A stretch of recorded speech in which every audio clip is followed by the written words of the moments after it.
Welcome to my YouTube automotive channel. In today's video I will show you what you can do and how you can protect your door seal on pretty much any vehicle. Now one tip, I was doing this in the middle of winter outside on -10 degrees and still I was able to do it pretty good. It's not perfect, but I'm quite happy with it.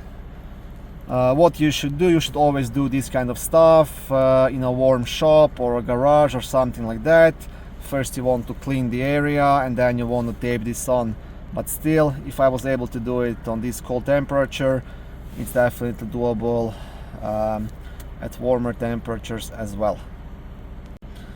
Okay, so on this specific vehicle, this complete edge was rusted out, so all I did was I cleaned off the rust pretty good and then I taped this on. So all you have to get is this tape, right? It was like $12 on Amazon, and you just cut it to the length you need and then you tape it. You just want to make sure that you do a straight cut, and yeah, that's pretty much it. I will now show you the other side as well as I'm doing it, but like I said, it's snowing outside, it's cold, so I cannot do a perfect job, but it's gonna be good enough. Yeah, I don't have access to a warm shop right now. So how this actually works, I'll have to use both of my hands to tape this, but like I said, it's cut to the length I need. You just peel off the back side, right, and then you tape it on.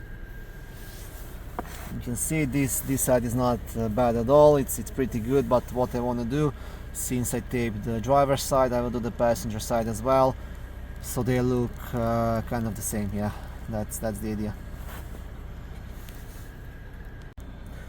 Okay, and here it is. The passenger side is done as well. It took me like 2 minutes. It's not perfect job, but it's good enough for me right now.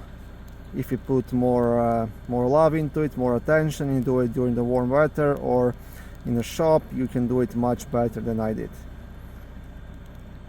And this is called car door seal protector tape. If you want to Google it or buy it online, like I said, I paid $12 for this tape. Okay, that's it. Thank you for watching this video. I hope it was helpful and educational. If it was, please like it and consider subscribing to my YouTube automotive channel. On my channel there is lots of how-to videos, do-it-yourself videos, car reviews, product reviews and other similar automotive topics.